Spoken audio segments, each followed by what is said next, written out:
नमस्कार। स्थायी राजनीति, समृद्धि अनि स्थायी सरकारको नारा पछिल्लो समयमा निकै सुनियो। यो नारा विशेषतः नेपाली जनताले लामो समयसम्म अस्थिर राजनीति र अस्थिर सरकारको कारण देश विकास नभएको भन्ने राजनीतिक नेतृत्वबाट भनिएपछि हो कि क्या हो, स्थायी राजनीति भयो भने चाहिँ विकास हुन्छ कि भन्ने खालको कुरा जनताको बुझाइमा पनि थियो। अहिले चुनावपछि चाहिँ साँच्चै भन्ने हो भने अभूतपूर्व रूपमा स्थायी सरकार छ। विगतको सरकारभन्दा यो सरकार अङ्कगणितको हिसाबले संसदमा बलियो छ। त्यही अनुसार एजेन्डा आफ्नो लान सक्छ सक्दैन यो सरकारको मूल्याङ्कन 5 वर्षभित्रमा हुँदै जानेछ। पछिल्लो समय महिने पछि मूल्याङ्कन गर्न थालेछ सरकारले आफूलाई। कहिले पुस्तक निकाल्छ, कहिले प्रधानमन्त्रीले ट्विट गरेर आफ्ना कुराहरू बताइराख्नुहुन्छ, जे होस् जनतालाई बताइराखेको छ। तर 5 वर्षको सरकारले महिने पछि आफ्नो स्थिति बताइरहँदा पब्लिकमा भने सरकारप्रति नकारात्मक आलोचनाहरू धेरै छन्। प्रतिपक्षी दलहरू पनि हुन त नेपाली काङ्ग्रेसले अधिनायकवाद आउँछ है, भोट दिनुभयो भने भनेर भन्दै आएको थियो। अझ विशेष गरेर नेपाली काङ्ग्रेसका सभापति शेरबहादुर देउवाले त्यसै हुने हो कि होइन त्यो त हेर्दै जाने हो। तर हामीले भने जस्तै भयो, अधिनायकवाद आउन थाल्यो, सबैतिर अङ्कुश लगाउन थाल्यो, मानवाधिकारदेखि लिएर प्रेस स्वतन्त्रतासम्म यो सरकारले भनेर आवाज पनि उठाइरहेको छ। यो संविधानलाई जस्ताको तस्तै मानेर यो संविधानले नै दिएको अधिकार हो हामीलाई हाम्रा कुराहरू राख्नको लागि। त्यसकारण नेपालको भौगोलिक बनावट, नेपालको जनसाङ्ख्यिक बनोट र नेपालीहरूको आस्थाका हिसाबले नेपाल अझै पनि हिन्दू राष्ट्र कायम हुनुपर्छ र यो एजेन्डा उठाउन यही संविधानले हामीलाई अधिकार दिएको छ। यो संविधानभन्दा बाहिरबाट हामी एजेन्डा उठाइरहेका छैनौँ भनेर राष्ट्रिय प्रजातन्त्र पार्टीले भनिरहेको छ। अझ उसको एक कदम अगाडि जोडिएर हिन्दू राष्ट्र र राज संस्था मूलभूत एजेन्डाका रूपमा विधानमा पनि उल्लेख छ। अहिले हामी धर्मनिरपेक्ष बन्न जसरी अगाडि बढिरहेका छौँ, राप्रपाको यो एजेन्डा अहिले पनि राप्रपाले बोकिरहेको छ भने त्यसको पछाडि केही तर्क हो। एउटा राजनीतिक दल हो, जनताबाट जुनसुकै रूपमा होस् अनुमोदित भएर संसदभित्र छ, कारण त होला। आजको संवादमा हामी यो खोज्ने प्रयास गर्नेछौँ। आजको कुराकानीको लागि हामीसँग हुनुहुन्छ राष्ट्रिय प्रजातन्त्र पार्टीका अध्यक्ष कमल थापा। अध्यक्षज्यू स्वागत छ। हस्, धन्यवाद। भर्खरै यहाँहरू देशभरि एउटा अभियानमा हुनुहुन्थ्यो, हिन्दू राष्ट्र पुनर्स्थापना जागरण अभियान भनेर। हुन त अहिले बजारमा गएर कुराकानी गर्यो भने राज संस्थाको बारेमा चाहिँ त्यति सुनिँदैन। हिन्दू राष्ट्रको बारेमा चाहिँ मतदान हुने हो भने नेपाल हिन्दू राष्ट्र कायम हुन्छ भनेर गफ भइराखेको विद्वत वर्गको जमातमा पनि सुनिन्छ, एउटा गाउँको चिया पसलमा पनि सुनिन्छ। त्यसकारण हिन्दू राष्ट्र पुनर्स्थापना जागरण अभियान यहाँहरूले चलाइरहँदाखेरि हाम्रो संविधानले भनेको छ हामी धर्मनिरपेक्ष भइसक्यौँ, धर्मनिरपेक्षतालाई हामी मान्दछौँ भनिरहेको छ। हाम्रो संविधानभन्दा बाहिर गएको इस्यु हो कि होइन यो तपाईँको बुझाइमा? हुन त तपाईँहरू हिन्दू राष्ट्र पुनर्स्थापना हुनुपर्छ भनेर जागरण अभियान सकाएर भर्खर आउनु भएको छ। मेरो उल्टो प्रश्न, हाम्रो संविधानभन्दा हामी बाहिर छौँ कि छैनौँ? बाहिर छैनौँ। वास्तवमा संविधान भनेको संविधानको कुनै एउटा दफा मात्र होइन, समग्र रूपमा त्यसलाई लिनुपर्दछ।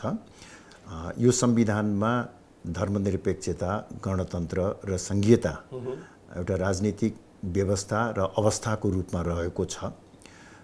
त्यसको साथसाथै यो संविधानले कुनै पनि विषयलाई अपरिवर्तनीय भनेर घोषणा गरेको छैन। दोस्रो, फरक विचार बोकेर हिँड्न पाउने अधिकार, अर्थात् गणतन्त्रको विकल्प, हिन्दू राष्ट्रको विकल्प र संघीयताको पनि विकल्पमा विचार बोकेर हिँड्न पाउने स्वतन्त्रता यो संविधानले सुनिश्चित गरेको छ। त्यसै गरी जनताको अभिमत प्राप्त गरेर आफ्ना मान्यताहरूलाई स्थापित गर्ने सरल संशोधनको व्यवस्था पनि गरेको छ। त्यसर्थ राप्रपाको निमित्त यो संविधान भनेको केवल गणतन्त्र, धर्मनिरपेक्षता र संघीयता होइन। हाम्रो निमित्त यो संविधानको आत्मा भनेको विचार स्वतन्त्रता, पार्टी कहिले प्रतिबन्ध नहुने व्यवस्था, आवधिक निर्वाचन र सरल संशोधनीय व्यवस्था, यसलाई हामीले संविधानको आत्माको रूपमा लिएर हिँडेका छौँ र यो पक्षलाई हामीले स्वीकार गरेका हौँ। यो संविधान यिनीहरू चुक्यो कि क्या हो? म यसलाई चुकेको भन्दिनँ। वास्तवमा यो एउटा स्वाभाविक अवस्था हो। 47 सालको संविधानमा संवैधानिक राज संस्था, बहुदलीय प्रजातन्त्र लगायतका केही मान्यताहरू अपरिवर्तनीय भनेर प्रस्तावनामै लेखिएको थियो र संविधानबाट आफ्ना मान्यताहरू स्थापित गर्न सकिँदैन भनेर माओवादी बन्दुक बोकेर जङ्गल पसेको थियो।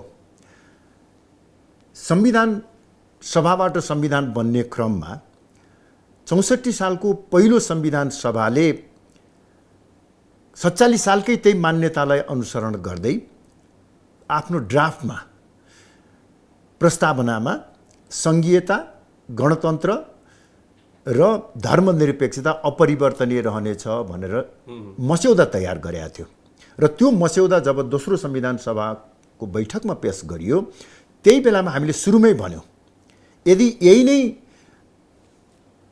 अवस्था अथवा व्यवस्था नयाँ संविधानमा कायम गर्ने हो भने हामी अहिले नै संविधान सभा छोडेर हिँड्छौँ। र त्यहाँ प्रचण्डजी लगायत गिरिजाबाबु सबै हुनुहुन्थ्यो र मैले उहाँहरूलाई भने 47 सालको संविधानले केही व्यवस्था अपरिवर्तनीय भनेको हुनाले तपाईँहरूले बन्दुक बोकेर हिँड्नुभयो। अब फेरि त्यही कुरालाई दोहोऱ्याएर तपाईँहरूले केही हाम्रा मान्यताहरूलाई अपरिवर्तनीय भनेर तपाईँ राख्नुहुन्छ भनेदेखि चाहिँ नि हाम्रो पनि अर्को विकल्प रहँदैन भनेपछि त्यसमा एक किसिमको समझदारी भयो। र मलाई अहिले यो भन्दाखेरि गौरवको पनि अनुभव हुन्छ कि हामीले संविधानमा हिन्दू राष्ट्र, राज संस्था वा स्थानीय स्वायत्त शासन कायम गर्न त सकेनौँ, तर ती व्यवस्थाहरूलाई परिवर्तन गर्न सक्ने संवैधानिक अधिकार र स्वतन्त्रता चाहिँ संविधानमा ग्यारेन्टी गर्न सक्यौँ। त्यो हाम्रो उपलब्धि हो भन्ने मलाई लाग्छ। हो, विश्वमा जति पनि क्रान्ति भएछन्, हाम्रो नेताहरू पनि हुन त क्रान्ति गरे भन्नुहुन्छ होइन, जति पनि क्रान्ति भएको छ, क्रान्ति जसका विरुद्ध गरिन्छ त्यो शक्तिलाई सिद्ध्याएर कुन रूपमा छोडिदिउँ, त्यो शक्तिलाई सम्पूर्ण रूपमा सिद्ध्याएर नयाँ सृजनामा त्यसपछिको क्रान्तिपछिको सफलता उम्रिन्छ, फल्छ, फुल्छ अनि सफल हुन्छ। हामी कहाँ हुन त बहुदलीय राजनीति र गणतन्त्रको पक्षधर भनेर आन्दोलन गर्नुहुने नेतृत्व वर्गले पनि यो कुरालाई मानिसक्नु भएको छ। हामी कहाँ चाहिँ अहिलेसम्म त्यस्तो सफल क्रान्ति भएको छैन। 7 सालमा पनि हामीले आन्दोलन लगेर सम्झौता गरेर टुङ्ग्याएको हो, 46 सालको पनि सम्झौता गरेर टुङ्ग्याएको हो, यो 62-63 को पनि सम्झौता गरेर टुङ्ग्याएको। सम्झौता भनिसकेपछि के हुन्छ भने त्यहाँ सम्झौता गर्ने पक्षको थोरै बेस हक लाग्ने चिज बाँकी रहन्छ। त्यसकारणले अब मैले तपाईँलाई यो प्रश्न किन गरिरहेको भन्दा 46 सालमा पनि र 62-63 मा पनि जुन शक्ति विरुद्ध आन्दोलन भइरहेको थियो त्यो शक्तिको पक्षमा तपाईँहरू हुनुहुन्थ्यो अथवा त्यतिखेरको सरकारमा तपाईँहरू हुनुहुन्थ्यो। त्यसकारण क्रान्ति हुन्थ्यो भने कि त्यो पक्षै सिद्धिनु पर्थ्यो देशबाट, अनि बल्ल जग बस्दाखेरि त्यो थाई जग बस्थ्यो, तर भएन, सम्झौता भयो। त्यसको साक्षी तपाईँ पनि हुनुहुन्छ। त्यसकारणले 46 को प्रजातन्त्र आएर चाँडै नै बिग्रियो। अब अहिले 62-63 मा आइसकेपछि अहिले तपाईँले भनेको कुरालाई उदाहरण लिनु, तपाईँको भनेलाई गणतन्त्र पक्षधर भनेर क्रान्ति गरेर आएको भन्ने नेताहरूले पनि मानिदिइसकेपछि केही न केही ठाउँ राखिदिएको छ। ठाउँ भनेको खुट्टा टेक्ने पायो भने पनि भोलि जिउ छिर्न सक्छ। त्यसकारण मेरो प्रश्न चाहिँ के भन्दा कतै यो संविधान बनाउँदैखेरि चुक त भइरहेको छैन। संविधानले मानवाधिकार, मौलिक अधिकार, विश्वव्यापी मान्यताहरूलाई मान्नु त पर्छ, तर जसका विरुद्ध क्रान्ति गरिएको छ, त्यसमा मैले तपाईँलाई व्यक्तिगत रूपमा केही पनि आक्षेप लाइन, जसका विरुद्ध क्रान्ति गरिएको छ ऊ सिद्धिएको छैन, उसँग सम्झौता गरिएको छ भनेदेखि त उसले ठाउँ खोज्छ। अनि तपाईँले के ठाउँ खोजिदिनु भन्दा अपरिवर्तनीय पार्यो भने म पनि हतियार लिएर अथवा कुनै रूपमा म पनि बोल्न जानुपर्छ सडकमा, मलाई ठाउँ दिने कि नदिने, मेरो विचारलाई ठाउँ दिने कि नदिने भन्दा लोकतन्त्र पक्षधर नेताहरूले त यसो विचार ठाउँ दिनुपर्छ। त्यसकारण दिउँ भन्दा आज तपाईँहरूले देशभरि हिन्दू राष्ट्र पुनर्जागरण अभियान चलाउने अधिकार पाउनु भएको छ नि त। त्यसकारण यो संविधान त्यतातिर, संविधान निर्माताहरू त्यतातिर चुके कि तपाईँ मात्रै होइन, वास्तवमा के भने कुनै पनि प्रजातान्त्रिक मुलुकमा यो स्वाभाविक यथार्थ हो। भारतमै पनि भारतको संविधानमा पछि गएर धर्मनिरपेक्षता उल्लेख गरिएको छ। त्यहाँ गणतन्त्रात्मक व्यवस्था छ। त्यसै गरी अन्य कतिपय मुलुकहरूमा फरक फरक राजनीतिक व्यवस्था छ र प्रजातान्त्रिक मान्यता अवलम्बन गरेका देशहरूमा जहाँ संवैधानिक सर्वोच्चता र जनताको निर्णायकत्वलाई स्वीकार गरिएको छ, ती मुलुकहरूमा राजनीतिक व्यवस्था परिवर्तन गर्न सक्ने अधिकार संविधानले नै सुरक्षित गरेको हुँदा नेपालमा पनि यो अहिले जुन किसिमको व्यवस्था कायम गरिएको छ, यो वास्तवमा त्यस्तो यो चुक पनि होइन। यो एउटा प्रजातान्त्रिक मूल्य र मान्यतालाई अवलम्बन गरेको हो। बरु म के निवेदन गर्न चाहन्छु भनेदेखि वास्तवमा यो संविधान निर्माणको क्रममा जुन सम्झौता भएको थियो आन्दोलनकारी र दरबारका बीचमा 2063 साल वैशाख 11 गते, त्यो सम्झौताको स्पिरिट विपरीत नेपाली जनताको प्रत्यक्ष अभिमत बिना नै संविधान बन्नुभन्दा अगावै राज संस्थालाई पाखा लगाउने, हिन्दू राष्ट्रको पहिचानलाई समाप्त गर्ने र सङ्घीयतालाई संविधानको अङ्ग बनाउने काम भइसकेको थियो। त्यसकारणले हाम्रो दृष्टिकोणमा तर हाम्रो विश्लेषण त के हो भने जुन सम्झौतामा गएर टुङ्गिएको थियो आन्दोलन, त्यसको स्पिरिटभन्दा विपरीत गएर आफ्ना पार्टीगत एजेन्डाहरू चाहे विदेशीको दबाव र प्रभावमा होस् त्यसलाई स्थापित गर्ने कार्य गर्यो। त्यहाँ चाहिँ संवैधानिक व्यावहारिक राजनीतिक रूपमा पनि त्रुटि भएको छ भन्ने एउटा हाम्रो मान्यता छ भने, अर्को सँगसँगै हाम्रो मान्यता के हो भने नेपाल जस्तो भू राजनीतिक अवस्था भएको देश र नेपाल को धार्मिक सामाजिक सांस्कृतिक परिवेश भएको मुलुकमा धर्मनिरपेक्षता, सङ्घीयता र गणतन्त्र यी तीनै कुरा उपयुक्त हुँदैन र देशले अन्ततगत धान्न सक्दैन भन्ने हाम्रो मान्यता रहेको छ। अब बडा रमाइलो छ। अब यो 1/11 को विषयमा त म अहिले फेरि क्वेसन गर्छु। सबभन्दा पहिला जनताको निर्णय, जनताले निर्णय गरेर संविधान बन्यो, तपाईहरुलाई टेक्ने आधार भयो, त्यो ठीक। जनताले निर्णय गरेर धर्मनिरपेक्षता, संघीयता, गणतन्त्र आए त्यो बेठिक भन्दै हुन्छ। कसरी यो दुईटा जनता त होइन, जनताले निर्णय गरेको मैले अघि भनेको छु, मैले शब्द प्रयोग गरेको जनताको प्रत्यक्ष अभिमत बिना होइन। म यसलाई अझ प्रश्न पारौँ। यो संविधान निर्माण गर्ने जुन संविधान सभाबाट प्रक्रिया भयो, त्यो प्रक्रियामा हिन्दू राष्ट्र, गणतन्त्र, सङ्घीयता लगायतका जति पनि कुराहरू अपरिवर्तनीय रूपमा राखिने कुरामा यहाँहरूको विमति रह्यो होइन। त्यसपछि तपाईँहरूले केही भन्नुभयो र तत्कालीन दलहरूले माने र तपाईँहरूलाई अहिले हिन्दू राष्ट्र पुनर्स्थापना अभियान भन्न चलाउनको लागि ठाउँ अधिकार पाइराख्नु भएको छ। त्यसको लागि यो संविधान ठिक। यही संविधान के भन्छ भने त्यही प्रक्रियाबाट यो देश गणतन्त्र भयो, यो देशमा सङ्घीयता आयो, त्यो चाहिँ बेठिक। यो त डबल स्ट्यान्डर्ड भइरहेछ। आफूलाई फाइदा हुने चिज जति सोर्दै हुनुहुन्छ, आफूलाई बेफाइदा हुने चिज जति यो संविधान निर्माणमा गलत पो भन्नु कि गलतै हुनु पर्यो, 100% यो संविधान निर्माण प्रक्रिया नै मिलेन भन्नु पर्यो कि चाहिँ ठिकै हुनु पर्यो? त्यस्तो हुँदैन। वास्तवमा राजनीतिमा वा चाहिँ नि संवैधानिक विकास क्रममा केवल ब्ल्याक एन्ड व्हाइट मात्र हुँदैन, त्यसमा ग्रे एरिया पनि रहन्छ। र वास्तवमा के भने मैले अघि पनि प्रश्न पार्न खोजेको कुरा के हो भने जनताको प्रत्यक्ष अभिमत खास गरी हिन्दू राष्ट्र, राज संस्था वा सङ्घीयताको बारेमा लिएको छैन, जनमत सङ्ग्रह भएको छैन। अब पार्टी निश्चय पनि गणतन्त्र, धर्मनिरपेक्षता र सङ्घीयताको एजेन्डा बोकेका पार्टीहरूले बहुमत लिएर आए। त्यसमा म चाहिँ विवाद पनि गर्दिनँ, त्यही कारणले उहाँहरूले आफ्नो कुराहरू स्थापित गर्नुभयो। तर चुनावमा भोट हाल्दाखेरि जनताले केवल एजेन्डाको आधारमा मात्र हालेका छैनन् र खास गरी हाम्रो जस्तो विकासोन्मुख मुलुकमा घोषणापत्र र एजेन्डालाई मात्रै हेरेर भोट हालिन्छ भन्ने यदि हामीले सोच्दछौँ भनेदेखि त्यो गलत हुन्छ। यद्यपि प्रजातन्त्रमा विश्वास गरिसकेपछि जनताको म्यान्डेटलाई हामीले स्वीकार गर्नुपर्छ। त्यही कारणले हामीले यो संविधान लाई आलोचनात्मक समर्थन गरेका छौँ। यो संविधानलाई प्रयोग गर्ने र यो संविधानकै परिधिभित्र रहेर आफ्नो मान्यता स्थापित गर्ने रहेको हामीले राजनैतिक दृष्टिकोणबाट यी एजेन्डाहरू ठिक होइनन् भन्ने हाम्रो मान्यता हो। तर संविधानभन्दा बाहिर जानु हुँदैन भन्ने हाम्रो प्रजातन्त्रप्रतिको निष्ठा हो। त्यसकारणले गर्दा तपाईँले अघि एउटा कन्ट्राडिक्सन छैन। रमाइलो कुरा भन्नुभयो कि राजनीतिमा ग्रे एरिया हुन्छ, ब्ल्याक एन्ड व्हाइट हुँदैन। यही ग्रे एरिया चाहिँ तपाईँहरूलाई फाइदा भइरहेको छ। यो सबैको निमित्त त्यही हो। मलाई लाग्छ यदि अघि मैले भनेको जस्तो 46 सालको आन्दोलनपछि पनि अथवा 62-63 को आन्दोलनपछि पनि फाइन्ड आउट भएका यिनीहरू चाहिँ प्रजातन्त्रको, यो सत्ता चाहिँ प्रजातन्त्रको विपक्षमा छ, यो सत्ताले दमन गर्यो, यो सत्ताले दुःख दियो भन्ने कुरा पुष्टि गर्छ यदि नयाँ आउने शक्ति लिएर उसलाई कारबाही गरेर अथवा कुनै पनि रूपमा, म यो वा त्यो कुनै पनि रूपमा त्यो शक्तिलाई चाहिँ बसाल्छ, सिद्ध्याउँछ र नयाँ जगमा सिर्जना गर्छ भने यो ग्रे एरिया हुँदैन थियो। होइन, वास्तवमा यो परिवर्तन जुन हामी भनिराखेका छौँ अथवा गणतन्त्र, संघीयता र हिन्दू राष्ट्र, मैले अघि भने जनताको प्रत्यक्ष अभिमत वा जनमत सङ्ग्रहबाट आएको पनि होइन, क्रान्तिबाट स्थापित भएको पनि होइन। यदि क्रान्तिबाट स्थापित हुन्थ्यो भने तपाईँले भनेको मान्यताहरू हुन्थ्यो। यो त के भनेदेखि अघि पनि हामीले कुरा गरिसकेका छौँ, सम्झौताबाट चाहिँ नै यो परिवर्तनलाई अगाडि बढाउने काम भएको हो।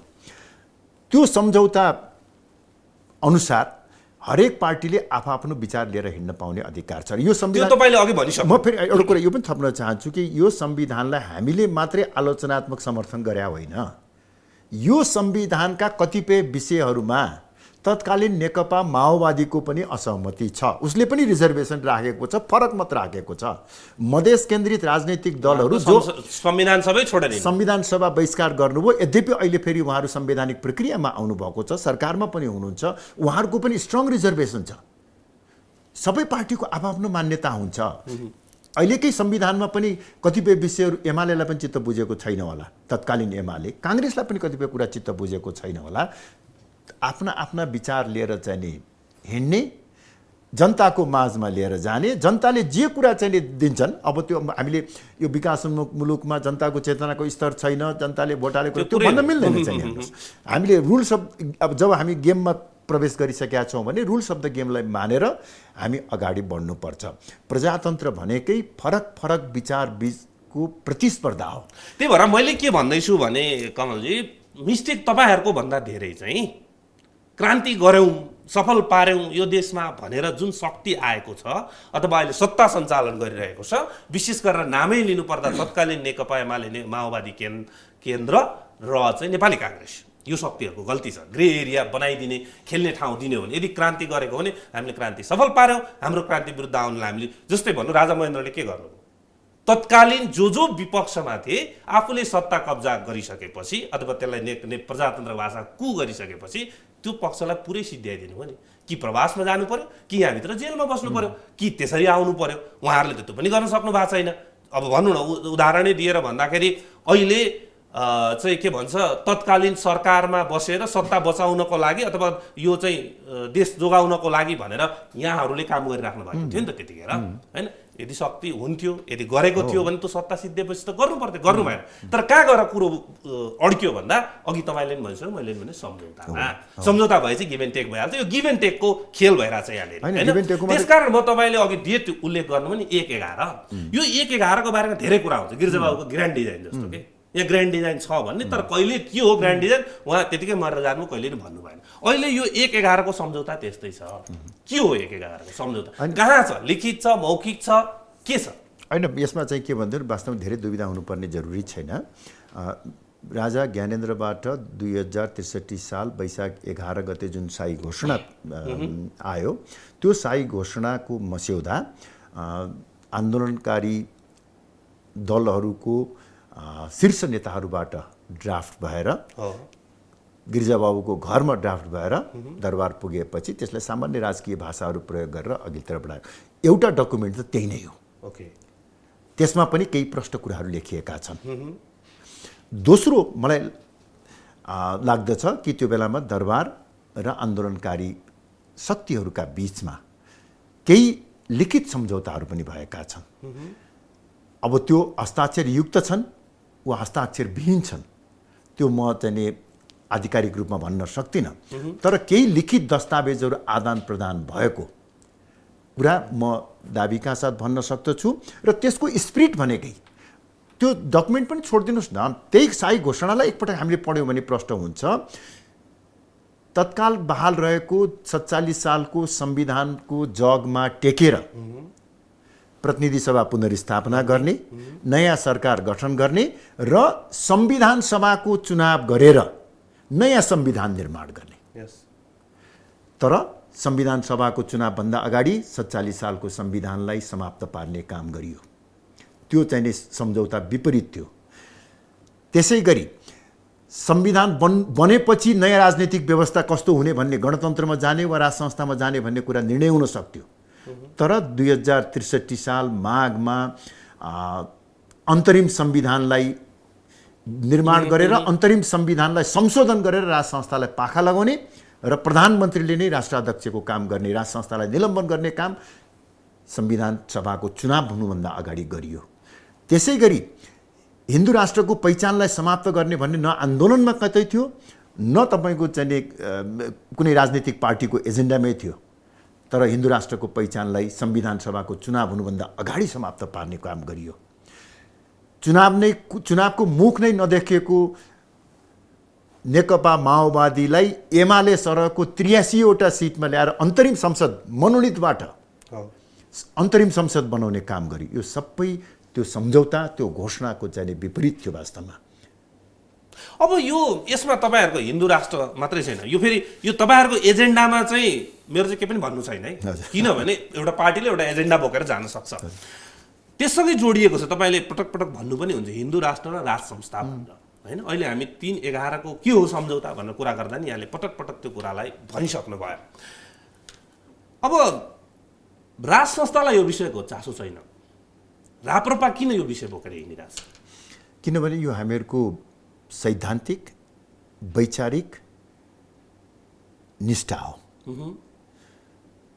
हाम्रो पार्टीले जब यो राप्रपाको स्थापना भयो त्यो बेलादेखि नेपालको भू राजनीतिक अवस्थालाई दृष्टिगत गर्दै, नेपालको धार्मिक सामाजिक सांस्कृतिक परिवेशलाई दृष्टिगत गर्दै चुनावी राजनीतिभन्दा माथि उठेको एउटा साझा संस्था, राष्ट्रिय एकताको प्रतीकको रूपमा, राष्ट्रियताको प्रतीकको रूपमा, देशलाई सङ्कट पर्दाखेरि एउटा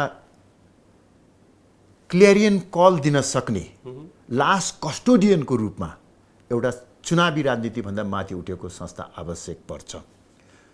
र त्यसको साथसाथै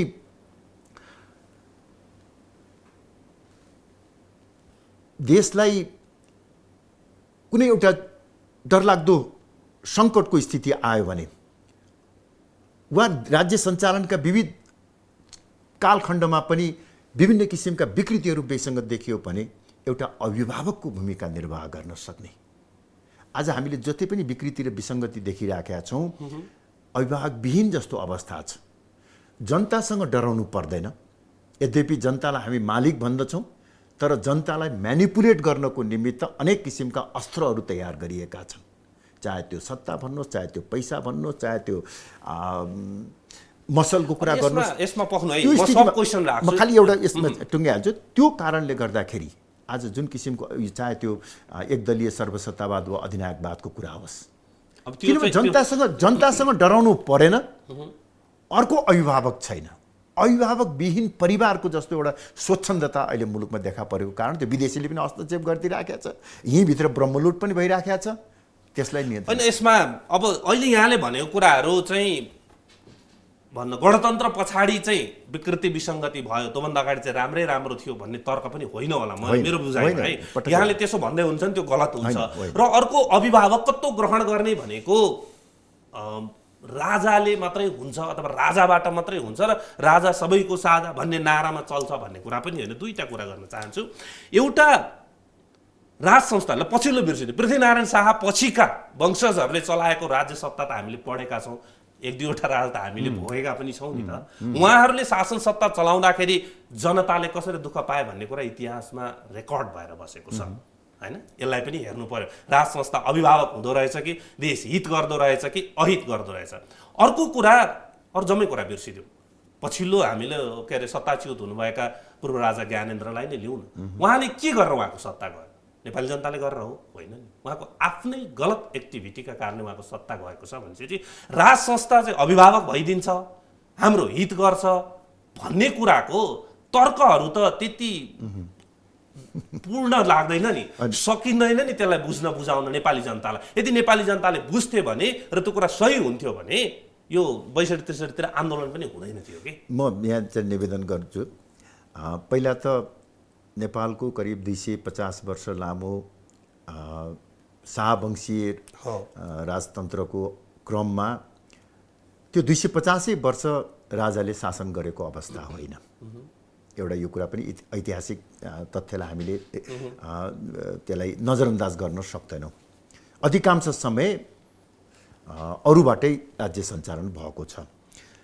दोस्रो, जहाँसम्म राजा ज्ञानेन्द्रले चालेको राजनीतिक कदमको प्रश्न छ, यसको औचित्यका बारेमा पक्ष विपक्षमा बहस गर्न सकिन्छ, मैले त्यतापट्टि जान चाहन्न। तर देश गृहयुद्धको सङ्घारमा रहेको बेलामा राजनीतिक दलहरूको पटक पटकको प्रयासका बावजुद चुनाव हुन नसकेर प्रजातन्त्र अवरुद्ध रहेको अवस्थामा 3 वर्षभित्रमा माओवादी समस्या पनि समाधान गर्छु र चुनाव सम्पन्न गरेर जनताको प्रजातन्त्रको नासो जनतालाई नै फिर्ता गर्छु भनेर असल नियतले राजाबाट त्यो कदम चालिएको थियो। यद्यपि असल नियतबाट भए तापनि त्यो सफल हुन सकेन। एक, देशभित्रका राजनीतिक शक्तिहरूको विश्वास प्राप्त गर्न सकिएन। दोस्रो, त्यस अवधिमा राम्रा काम गरेर जनताको पनि विश्वास हासिल गर्न सकिएन। तेस्रो, अन्तर्राष्ट्रिय समुदायको पनि विश्वास प्राप्त गर्न सकिएन, जसको परिणामस्वरूप माओवादी र संसदवादी राजनीतिक दलहरू, जुन दुई विपरीत गन्तव्यमा हिँडेका राजनीतिक दलहरूलाई विदेशी शक्तिले एक ठाउँमा उभ्याएर आफ्नो अभिष्ट पुरा गर्नको निमित्त राज संस्थाको विरुद्धमा प्रयोग गर्न सक्ने वातावरण तयार बन्यो। त्यस कारणले गर्दाखेरि के भने त्यो कदमलाई मात्रै हामीले चाहिँ एकपक्षीय रूपमा चाहिँ विश्लेषण नगरौँ। मैले एकैछिन मैले त्यसमा त्यति धेरै बहस पनि गर्न चाहिने विगतको। अब आज तपाईँबाट एकदम जानकारी लिएर के भन्छ भइसकेको परिणाममा खालि यसो भएको थियो भन्ने एउटा आलोकसम्म होला। तर मैले भन्न खोजेको यहाँले 3टा कुरा एकदम गजब बताउनु भयो कि पछिल्लो पार्टी, देशभित्रका राजनीतिक पार्टीहरूको पनि विश्वास भएन, देशभित्रका जनताको पनि विश्वास भएन, अन्तर्राष्ट्रिय समुदायले पनि साथ दिएन। यो 3टा कुरा यस्तो हो, यो कायम गर्न सकेन भने अहिले नेकपाको सरकार पनि चेत हुन्छ। ठीक, देशभित्रका शक्तिहरूले उसलाई विश्वास गर्नुपर्छ, देशभित्रको जनताले उसलाई लेजिटिमेसी दिनुपर्छ र अन्तर्राष्ट्रिय समुदायले हि इज डुइङ वेल भन्ने खालको हुनुपर्छ। हुन सकेन भनेदेखि चाहिँ कुनै पनि शक्ति राजनीति। त्यसकारण खालि अब अहिले बहस गरेर राजा गलत थिए के थिए भन्न मात्रै म जान्न। यदि ठिक थियो भने उहाँको सत्ता कायम रहन्थ्यो, अहिले उहाँ हुनुहुन्न, त्यस कारणले गलत भयो भन्ने कुराको पुष्टि हो। कसरी भएमा बहस नगरौँ भने यहाँले भन्छ धेरै बहस गर्न चाहिँदैन। खालि अब मेरो अघिको प्रश्नमा जान्छु म, यो विषयमा राज संस्थालाई चाहिँ चासो छैन कि मैले पटक पटक जान्न चाहेको चाहिँ पूर्व राजा ज्ञानेन्द्र एउटा कन्डिसनमा गद्दी छोडेर राज्यले मलाई कहाँ राख्छ त्यहाँ बस्छु र म चाहिँ देश के हुन्छ हेरेर बस्छु, म कहीँ बाहिर जाने पनि होइन, बिग्रियो भत्कियो भनेदेखि मलाई पनि चित्त दुख्छ भनेर उहाँ पटक पटक भनिराख्नु भएको छ भनेर एक खालको आफ्नो स्थान आफैले तोकेर उहाँ बसिसक्नु भएको छ भने अब राप्रपाले हिन्दू राष्ट्र भन्नेसम्म त पब्लिकको एजेन्डा, त्यस कारण ल ठिक छ राख्यो। तर राज संस्था जुन संस्थालाई नै मतलब छैन यो पुनर्स्थापनाको बारेमा, त्यसमा राप्रपा किन भन्ने मात्रै मेरो प्रश्न। यसमा जहाँसम्म राज संस्था वा राजाको प्रश्न छ, मलाई लाग्छ उहाँ पनि निरपेक्ष हुनुहुन्छ जस्तो लाग्दैन। उहाँले बारम्बार भन्ने गरेको कुरा के हो भने जनताले जुन स्थान चाहिँ वा जुन जिम्मेवारी दिन्छन् त्यो जिम्मेवारी निर्वाह गर्नको निमित्त म तयार छु भनेको हुनाले पूर्ण रूपमा निरपेक्ष भएर बसेको जस्तो मलाई लाग्दैन या उदासीन भएर बसेको जस्तो लाग्दैन। यद्यपि उहाँ सक्रिय रूपमा आफ्नो चाहिँ संस्थालाई पुनर्स्थापित गर्नको निमित्त आफै अग्रसर भएर लागेको अवस्था छैन। जनताले जे निर्णय गर्छन् त्यो कुरा मान्दछु भनेको हुनाले त्यसको यथार्थ त्यही हो। जहाँसम्म राप्रपाले किन लिएर हिँडेको छ भन्ने कुराको हकमा म के एउटा स्पष्ट पारौँ भने यसलाई राप्रपा राजावादी पार्टी भनेर भन्नुभन्दा पनि हामी राष्ट्रवादी पार्टी हौँ भन्ने हामीलाई लाग्छ र एउटा त्यो त सही कुरा हो। नेपालको राष्ट्रियताको संरक्षण र सम्वर्धनको निमित्त मुलुकको सबै राजनीतिक शक्तिहरू परम्परागत शक्तिहरूको बीचमा एक प्रकारको फ्युजन भएर क्रान्तिकारी शक्ति र परम्परागत शक्तिहरूको बीचमा सामञ्जस्यता कायम गरेर जुन राजनीतिक प्रणाली हामीले कायम गर्न सक्छौँ त्यो नै नेपालको निमित्त उपयुक्त हुन्छ भन्ने एउटा वैचारिक मान्यता हामी बोकिराखेका छौँ। त्यसकारणले त्यो मान्न वैचारिक सकियो मान्यता हो। राष्ट्रवादी भन्ने कुरालाई त मान्न सकियो, राष्ट्रवादी त हामी सबै हुनुपर्छ। त्यसकारण राजावादी भन्ने कुरा चाहिँ मान्न सकिएन भनेको र राजालाई मतलब छैन भन्न मैले पटक पटक किन भनिरहेको जस्तै अघि यहाँले वैशाख 11 को सम्झौताको कुरा पनि निकाल्नुभयो। यदि त्यो अनुसारको उहाँसँग केही डकुमेन्ट छ, उहाँसँग केही भनाइ छ भन्ने उहाँले पब्लिकमा भन्न पनि सक्नु त, उहाँ त्यो पनि भन्नुहुन्न। के हुँदो रहेछ हेर्दैछु भन्नु मात्रै हुन्छ होइन। भदौरे के खुर्सानीले कसलाई के भन्ने खालको कुरा गर्नुहुन्छ, खालि साङ्केतिक रूपमा भन्नुहुन्छ जुन आम नेपालीले भन्छ। अहिले म पनि यहाँ बसेर भन्न सक्छु कि हाम्रो देश जुन वेमा जानु पर्थ्यो आर्थिक समृद्धिको लागि, अहिलेको सरकारको नारा छ नि समृद्ध नेपाल सुखी नेपाली, त्यसको लागि जुन वेमा जानु पर्थ्यो त्यो भइराखेको छैन है। समस्या कहाँ छ पहिला र अगाडि जानु पर्थ्यो, यो कुरा त आम नेपालीले बुझिराखेको चिज हो नि। राजाले कि कङ्क्रिट ब्ल्याक एन्ड व्हाइटमा आउनु पर्यो होइन भनेदेखि राजा आफ्नो ठाउँमा बसिसक्नु भएको हामी नेपालीले बुझ्छौँ। त्यसलाई राप्रपाले बोकिरहँदाखेरि राप्रपाकै साखलाई समस्या पर्ने हो कि भन्ने मात्रै मेरो प्रश्न। यसको उदाहरण चाहिँ मैले के लिएँ भन्दा तपाईँहरूले संविधान सभाको पहिलो निर्वाचनमा राम्रो मत पाउनु भएको थियो, तपाईँहरूको हिन्दू राष्ट्र राम्रो एजेन्डा थियो। तपाईँ दोस्रो संविधान सभामा आउँदा हिन्दू राष्ट्र भन्ने एजेन्डा तपाईँहरूले उठाउन चाहनु भएन, सक्नु भएन, के भएन, त्यो आइडेन्टिटीलाई तपाईँहरूले पब्लिकमा कायम गर्न सक्नु भएन, भोट स्वारै घट्यो। पछिल्लो निर्वाचनमा पनि त्यो परिणाम देख्यो। जति जति राज संस्थातिर राप्रपा जोडिँदै जान्छ उति उति फाइदाभन्दा घाटा भएको छ। भनेपछि पब्लिकमा जे चिजले घाटा हुन्छ त्यो चिज किन बोकिरहेछ, राप्रपाको हितमा छैन यो भन्न खोजेको मैले। होइन, वास्तवमा के भने केले भोट बढ्छ भन्ने दृष्टिकोणबाट मात्रै पार्टीको विचार एजेन्डा तयार हुने होइन। देशलाई के आवश्यकता छ भन्ने आधारमा हामीले पार्टीको विचार र एजेन्डा निर्धारण गर्नुपर्दछ। मलाई अहिले पनि यो कुरामा त्यत्तिकै दृढ विश्वास छ कि नेपालको निमित्त राजादेखि माओवादीसम्म अटाउने व्यवस्था निर्माण गर्न सकियो भने त्यो व्यवस्था टिकाउ पनि हुन्छ र त्यसले नेपालको स्वतन्त्र र साथसाथै सार्वभौम सत्ता सम्पन्न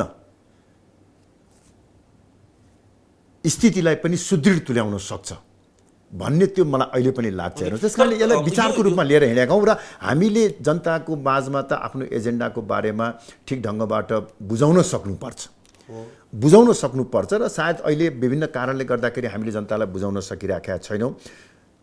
जति हाम्रो प्रयासबाट जनताले लाई बुझाउनु पर्ने हो, परिस्थितिले पनि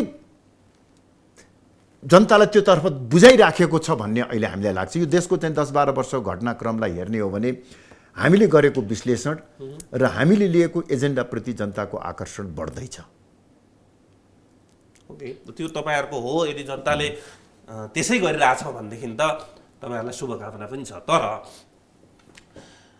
हरेक बिग्रिएको व्यथितिको जस्तै अहिले काङ्ग्रेस नेताहरूलाई हामी भनिरहेछौँ कि सडकमा देखिएको प्रदर्शन सरकार सञ्चालनको अक्षमताको कारणले हो।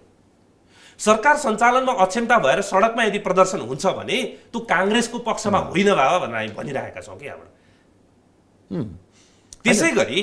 त्यसै गरी यो देशमा बग्रेलती व्यथिति हुन्छ भनेदेखि त्यो राज संस्थाका पक्षमा चाहिँ होइन के तपाईँलाई? होइन, राप्रपाको त स्थापना नै त्यही मान्यताको आधारमा भएको हो कि 62-63 को परिवर्तनपछि परिवर्तनलाई संस्थागत गर्ने क्रममा जुन मार्गचित्रबाट देशलाई अगाडि बढाउन खोज्ने त्यो नै गलत छ भन्ने मान्यताको आधारमा राप्रपाको स्थापना भएको हुनाले त हामी त निरन्तर यो कुरा भनि नै रहन्छौँ। जहाँसम्म अहिलेको चाहिँ असक्षमता, सरकारको प्रभावहीनता, अकर्मण्यताको प्रश्न छ, वास्तवमा यो कोही व्यक्तिको कमी कमजोरीको कारणले वा कसैको असफलताको कारणले हो भने हामीलाई लाग्दैन। हेर्नुहोस्, आज केपी ओलीको ठाउँमा शेरबहादुरजी यत्तिकै 2/3 बहुमत लिएर आएर सरकार बनाउनु भएको भए पनि यो विकृति र विसङ्गति अझ बढेर जान सक्ने सम्भावना रहन्थ्यो होला। त्यसैले हाम्रो मान्यता त के हो भनेदेखि मूलभूत पक्षमै सुधार नगरिकन अहिले काङ्ग्रेसले बारम्बार एकदलीय अधिनायकवादको कुरा गरिराखेका छ। यहाँ केपी ओलीको वा प्रचण्डको व्यक्तिगत कार्यशैली र चरित्रको कारणले होइन, शेरबहादुरजी वा रामचन्द्र पौडेलजी भएको भए पनि यही अवस्था आउने हो। हिजो अहिले अब काङ्ग्रेसले आरोप लगाइरहेछ सर्वोच्च अदालत वा न्यायपालिका कब्जा गर्न खोज्यो, प्रशासनमा चाहिँ आफ्नो पार्टी भर्ती गरेर संवैधानिक अङ्गहरूमा चाहिँ गर्यो, जुन कुरा गरिराखेको छ त्यो त उहाँहरूले पनि गर्नुभएको थियो हिजो। यो गर्न नपाउने नसक्ने अवस्थाको सिर्जना कसरी गर्ने, त्यो चाहिँ सबभन्दा महत्त्वपूर्ण त्यो मूल सवाल हो हैन। मूल सवालमा आन्तरिक शक्तिहरू तपाईहरू लगायत अब यता छेउमा पल्लो छेउमा पुग्ने विप्लवजी पनि भेटिनुहुन्छ। हजुर, सबैले यो संविधानलाई मानेर यो चिजलाई आवश्यक छ केही पब्लिकले स्वीकार गर्न सक्ने एजेन्डा छ भने त्यसलाई परिमार्जन गर्दै अगाडि जाने हो भनेदेखि अब नेपाली जनताले फेरि यो राजनीतिक आन्दोलन गर्नु पर्दैन थियो। तर आन्तरिक शक्तिहरू यसरी लेफ्टदेखि राइटसम्म चाहिँ एउटा संविधान नमान्नेदेखि लिएर एउटा संविधान मान्दै हाम्रो एजेन्डा उठाउन पाइन्छ भनेर मृत भइसकेको एजेन्डालाई बोक्दाखेरि चाहिँ फेरि राजनीतिक अस्थिरता मात्रै क्रिएट हुने भयो।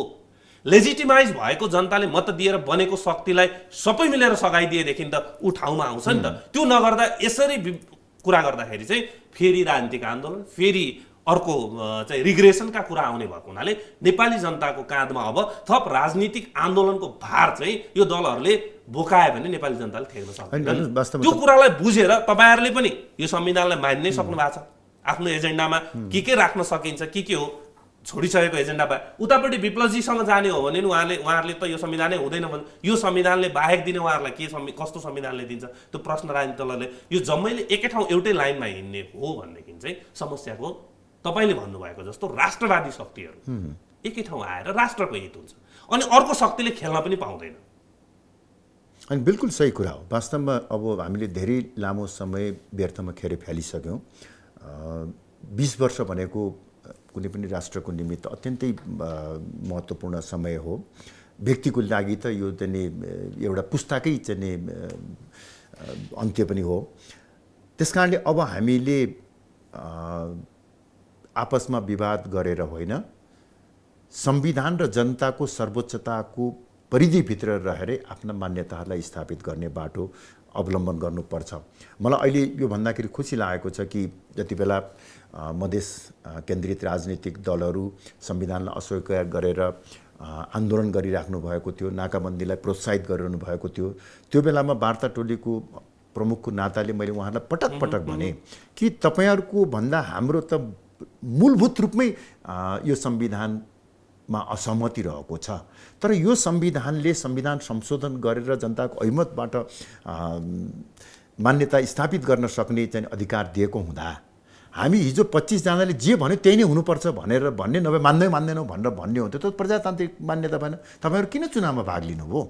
चुनावमा भाग लिइसकेपछि चुनावको परिणामलाई पनि र त्यो परिणामले गरेको निर्णयलाई पनि स्वीकार गर्नुपर्छ। आउनु संविधान सभामा भनेर जुन कुरा हामीले बारम्बार भन्यो, अन्ततोगत उहाँहरू आउनुभयो। जे कारणले जसको पृष्ठभूमिमा अभिप्रेरणामा आउनुभयो, राम्रो गर्नुभयो।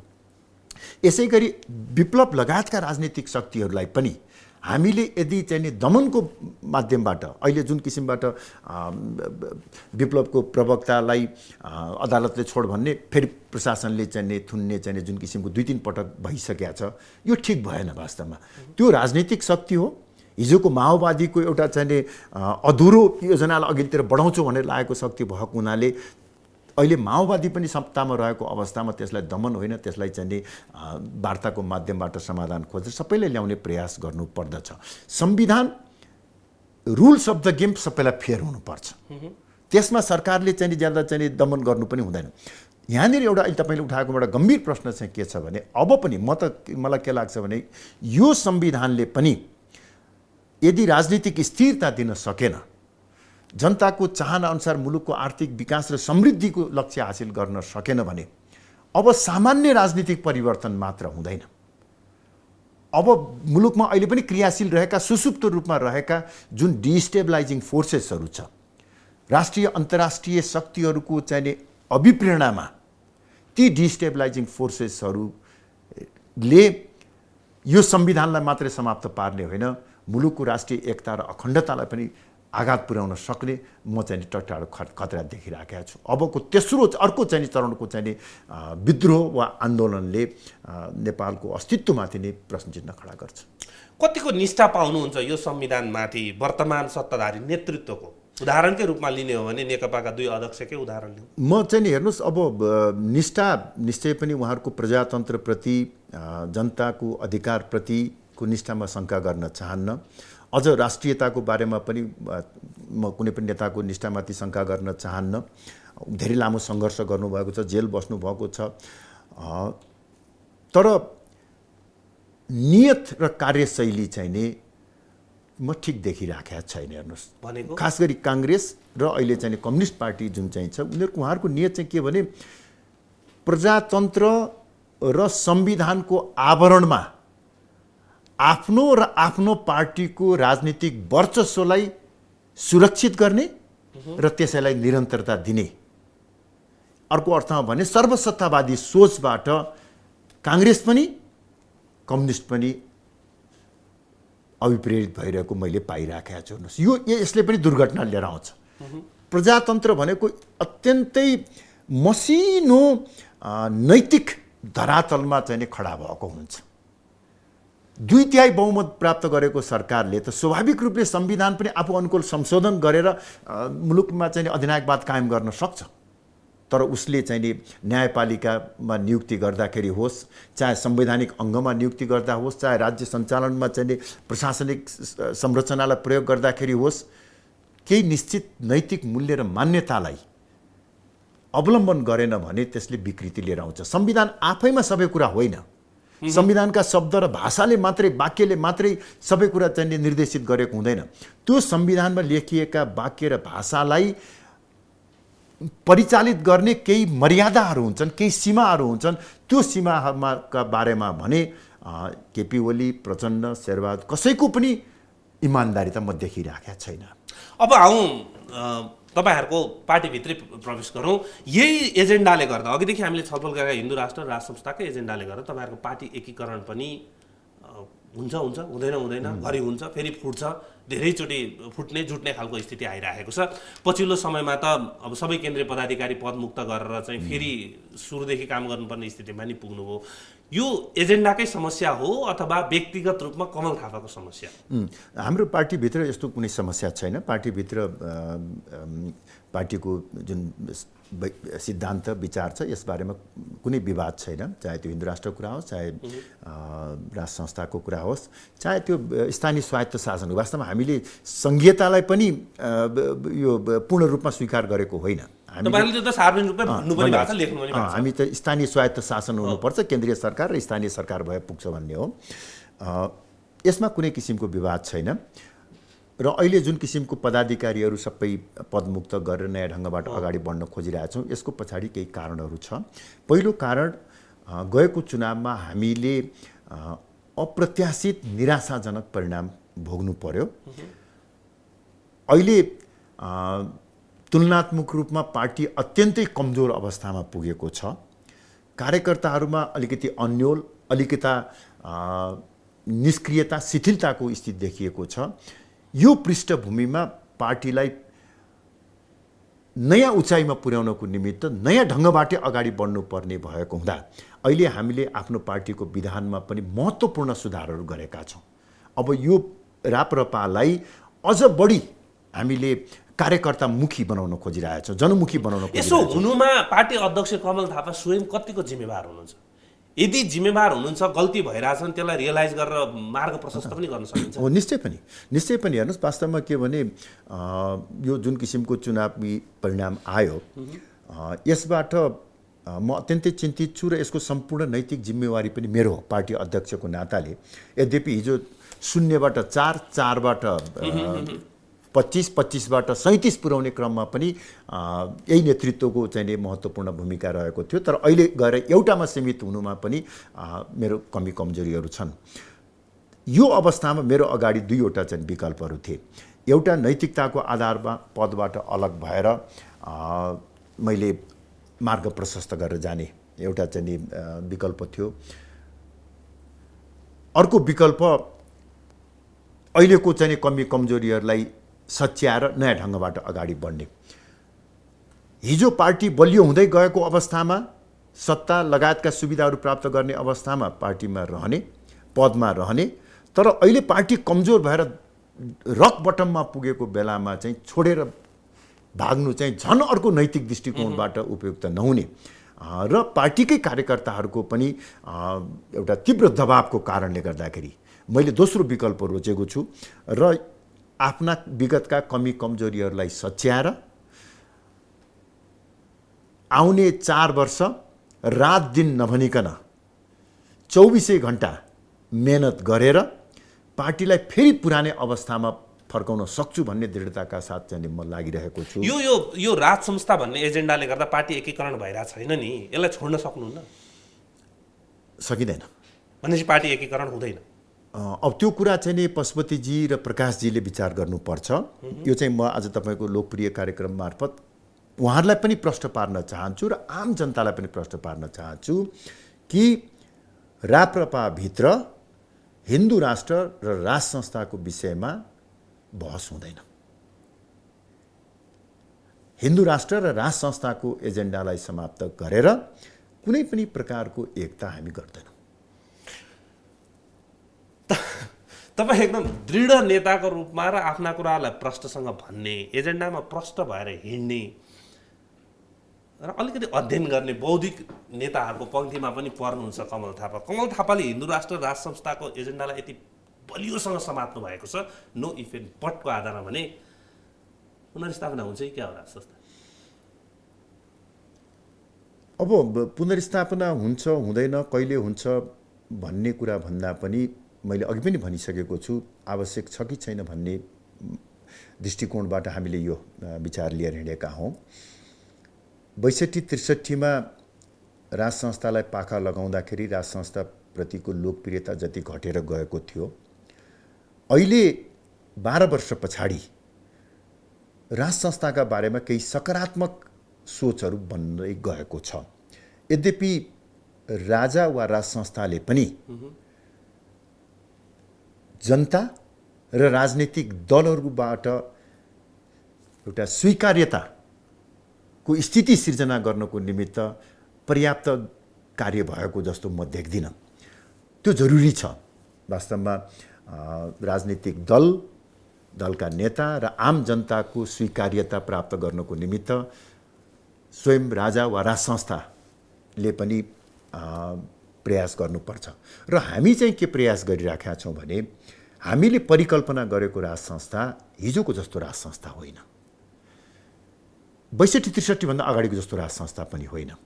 अहिले मुलुकमा धेरै ठुलो जनसङ्ख्या गणतन्त्रको पक्षमा छ भन्ने पनि हामीलाई थाहा छ, तर मुलुकको बृहत्तर हितलाई दृष्टिगत गर्दै परिवर्तनकारी शक्ति र परम्परागत शक्तिको बीचमा एउटा फ्युजन हुनु राम्रो हुन्छ भन्ने दृष्टिकोणबाट हामीले गरेको प्रस्ताव चाहिँ के हो भने परिवर्तनकारी शक्तिहरूलाई पनि चित्त बुझ्ने, अझ यस्ता प्रश्न भने गणतन्त्रवादी शक्तिहरूलाई पनि चित्त बुझ्ने सहमति र सम्झौताको राज संस्था सहितको लोकतन्त्र। यो हेर्दा विरोधाभास जस्तो देखिन्छ, तर हामीलाई लाग्छ के भनेदेखि यो सम्भव छ यदि हामीले अलिकति आफ्नो स्वार्थभन्दा माथि उठेर जाने हो भने त्यो किसिमको एरेन्जमेन्ट गर्न सकिन्छ भन्ने हामीलाई लाग्छ। कम्युनिस्ट शासन व्यवस्था वा कम्युनिस्ट पार्टीको पूर्ण वर्चस्व रहेको कम्बोडियामा त राज संस्था रहेको छ भने हामी त तुलनात्मक रूपमा प्रजातान्त्रिक वातावरणमा छौँ नि, त्यसकारण अटाउन नसक्ने भन्ने होइन। अलिकति राज संस्थाप्रति विगतको क्रियाकलापले गर्दाखेरि राजनीतिक दलहरूमा जनतामा जुन किसिमको आशंका छ, त्यो आशंकालाई निराकरण गर्नको निमित्त अझै बढी होमवर्क चाहिँ हामीले गर्नुपर्ने आवश्यकता छ। र मलाई लाग्छ त्यो सबै कुरा हुन सक्यो भने कुनै पनि कुरा असम्भव हुँदैन, त्यो देशकै हितमा हुन्छ। समय दिनुभयो, धेरै धेरै धन्यवाद। हस्, धन्यवाद।